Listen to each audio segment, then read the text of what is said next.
নমস্কার আমার সকল প্রিয় দর্শক বন্ধুকে, যাদের নামের প্রথম অক্ষর ইংরেজি বর্ণমালার ১৯তম লেটার এস দিয়ে শুরু, আগামীকাল অর্থাৎ ২০২৫ সালের ১৩ই সেপ্টেম্বর শনিবার দিন তাদের ভাগ্যফল কী রকম যাবে। আসলে আমাদের ভাগ্যফল জানার জন্য জন্মকুণ্ডলীর প্রয়োজন হয়ে পড়ে প্রচণ্ড, কিন্তু জ্যোতিষশাস্ত্র এবং সংখ্যাতত্ত্ব অনুসারে নামও আমাদের জন্য অত্যন্ত গুরুত্বপূর্ণ হয়ে থাকে। নামের প্রথম লেটার থেকে যতটা গণনা সম্ভব সেই সম্পর্কে আমি আপনাদের সংক্ষিপ্ত বিষয়বস্তু জানিয়ে দেব। কী রকম যেতে পারে সেপ্টেম্বর মাসের ১৩ তারিখ শনিবার দিনটি। বারটি অত্যন্ত গুরুত্বপূর্ণ, তাই দিনটিও গুরুত্বপূর্ণ হয়ে ওঠে এবং এই সময় কোন পজিটিভ বা নেগেটিভ ঘটনা এস নামের মানুষদের সঙ্গে ঘটবে সেই সম্পর্কে জানতে অবশ্যই অনুরোধ রইল ভিডিওটি সম্পূর্ণ দেখুন।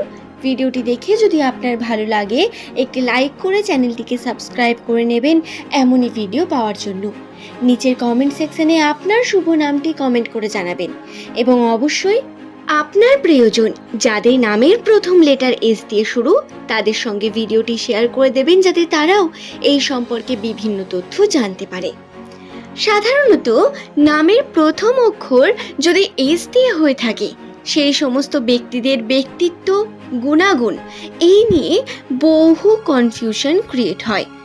এরা তাদের প্রথম জীবনে প্রচুর পরিশ্রম করে থাকেন, কিন্তু পরবর্তীকালে সুখের মালিকানা এদের হাতেই আসে। অর্থাৎ আপনার নাম যদি এস দিয়ে হয়ে থাকে এবং আপনার বয়স যদি ৪০ বছরের কম হয়, তাহলে এটা আপনার স্ট্রাগলিং পিরিয়ড। পরবর্তী সময় আপনাকে অবশ্যই আপনার উন্নতির দিকে নিয়ে যাবে আপনার সময়। তবে কিছু ক্ষেত্রে শুধুমাত্র যে ভাগ্য নির্ভর করে তা নয়, আপনার কর্ম এবং আপনার গুণাগুণ এগুলিও কিন্তু নির্ভরশীল।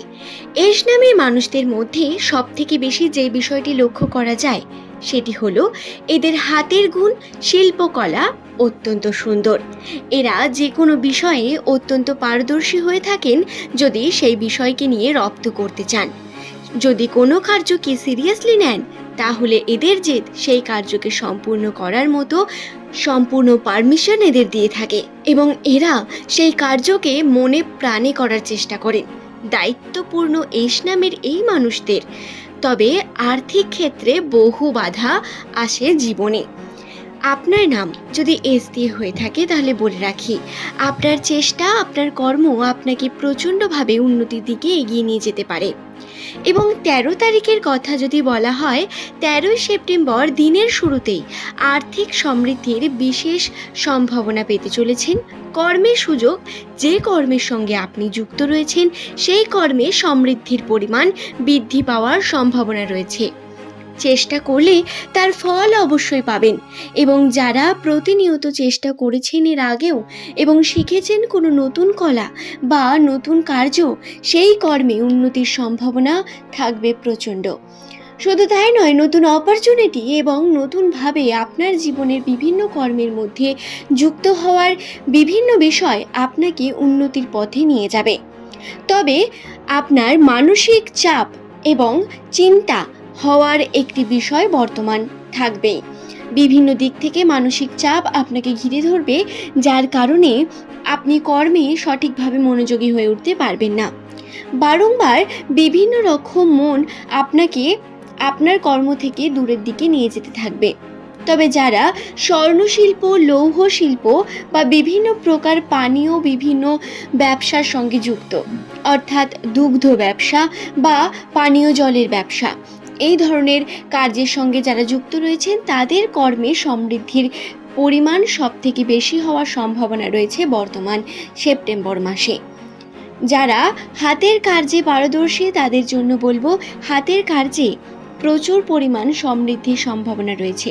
আপনি আপনার গুণকে ফুটিয়ে তুলুন এবং মানুষের কাছে সেটিকে আপনি নিয়ে আসুন, সকলের সামনে সেটাকে তুলে ধরুন। দেখুন উন্নতি আপনার হবে এবং সেপ্টেম্বর মাসের ১৩ তারিখের পর থেকেই এই উন্নতির সম্ভাবনা সব থেকে বেড়ে উঠে দাঁড়াবে। তবে সম্পর্কের জন্য বহু রকম বাধা বিপত্তি আসবে এস নামের মানুষদের কাছে।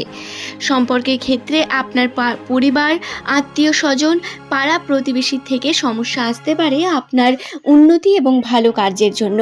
হ্যাঁ, আপনার উন্নতিতে সমস্যা তাদেরই, এবং আপনার প্রতিবেশী বা প্রিয় মানুষ বা আপনার বাড়ির সব থেকে কাছের মানুষটি আপনার শত্রু হয়ে দাঁড়াতে পারে বর্তমান সময়। আপনার করা প্রত্যেক কার্যের মধ্যে সমালোচনা করা হয়ে থাকবে বা অতীতে করা কোনো ভুলকে নিয়ে সে সমালোচনা হবে, এবং যদি আপনি মানুষের সামনে বেশি বেশি আসেন তাহলে এই সমালোচনার পরিমাণ বৃদ্ধি পাওয়ারও সম্ভাবনা রয়েছে।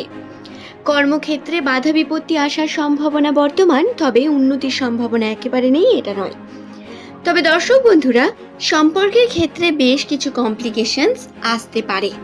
সময় দিতে পারবেন না নিজের প্রিয় মানুষটিকে, যার কারণে মনোমালিন্যতা হতে পারে যদি প্রিয় মানুষটি আন্ডারস্ট্যান্ডিং না হয়, বা কোনো না কোনোভাবে মানসিক চাপ আপনাকে আপনার বিভিন্ন সম্পর্ক থেকে একটু দূরে রাখবে। কিন্তু এই দূরত্ব আবার অত্যন্ত জরুরি, নচেত পরবর্তীকালে আপনার উন্নতিতেই বাধা হয়ে দাঁড়াবে, এবং যে সময় একবার চলে যায় সেই সময় কিন্তু দ্বিতীয়বার ফিরে আসে না। তাই বিষয়টি খেয়ালে রেখে কার্য করা অত্যন্ত গুরুত্বপূর্ণ। বাধা বিপত্তির মাঝে আপনাকে উন্নতির পথকে খুঁজে নিতে হবে এবং চেষ্টা করতে হবে উন্নতির। সুখ শান্তির ছোঁয়া আসবে, তবে সেটি 13 তারিখের পর থেকে। সম্পর্কের ক্ষেত্রে কিছু বিষয় মনোমালিন্যতা এবং নিজের দিক থেকে এফোর্ট না করার জন্য বিভিন্ন প্রকার সমস্যার মুখে আপনাকে পড়তে হবে। তাই সম্পর্ককে যত্নবান ভাবে আপনি সেটাকে বহন করে চলুন, অর্থাৎ সম্পর্কের প্রতি যত্নবান হওয়ার প্রয়োজন রয়েছে। বড়দের প্রতি যত্নবান হওয়ার প্রয়োজন রয়েছে। আপনার গৃহের বিভিন্ন ব্যক্তি যারা অসুস্থ বা কোনো না কোনোভাবে যারা আপনার সঙ্গে অত্যন্তই জড়িয়ে রয়েছে, তাদের কেটে যাওয়া, ছড়ে যাওয়া, বাড়ির বড়দের বিভিন্ন প্রকার অসুস্থ হয়ে যাওয়া বা ব্যথা লাগা, যন্ত্রণা, এই ঘটনাগুলি ঘটতে পারে। তাই অবশ্যই একটু যত্নবান হয়ে তাদের উপর খেয়াল রাখতে হবে। বাড়ির বড়দের প্রতি খেয়াল রাখার বিশেষ প্রয়োজনীয়তা বর্তমান। আশা করছি ভিডিওটি সম্পর্কে বোঝাতে পারলাম। তবে এই যে 13ই সেপ্টেম্বর দিনটি শনিবার, চেষ্টা করবেন এই দিন একটু ধীর স্থিরভাবে কার্য করার। যে কার্যটি করছেন তাতে 100% মনোযোগ দিয়ে কার্য করুন, প্ল্যানিং করুন। আমি আগের ভিডিওতেও জানিয়েছি, এই ভিডিওতেও বলছি, প্ল্যানিং করে কার্য করার বিশেষ প্রয়োজনীয়তা রয়েছে বন্ধুরা। অ্যাকচুয়ালি বর্তমান সময় খরচার পরিমাণ কোনো না কোনো দিক থেকে বৃদ্ধি পাবে, মানসিক চাপ বৃদ্ধি পাবে। তাই কোন সময় কোন কার্যটি করলে সঠিক হবে সেটি প্ল্যানিং করার অত্যন্ত প্রয়োজন বর্তমান। লিখে রাখুন দরকার পড়লে, কিন্তু কোনোভাবেই নিজের কর্মতে গাফিলতি করবেন না এবং নিজের সময়কে এমন জায়গায় নষ্ট করবেন না যাতে পরবর্তীকালে আপনাকে আফসোস করতে হয়। দরকার পড়লে আপনার ডিস্ট্রাকশনের সমস্ত পথকে বন্ধ করে দিন। কিভাবে করতে পারবেন এটা নিশ্চয়ই আপনি জানেন। আশা করছি ভিডিওটি ভালো লেগেছে। ধন্যবাদ আমার সকল দর্শক বন্ধুকে।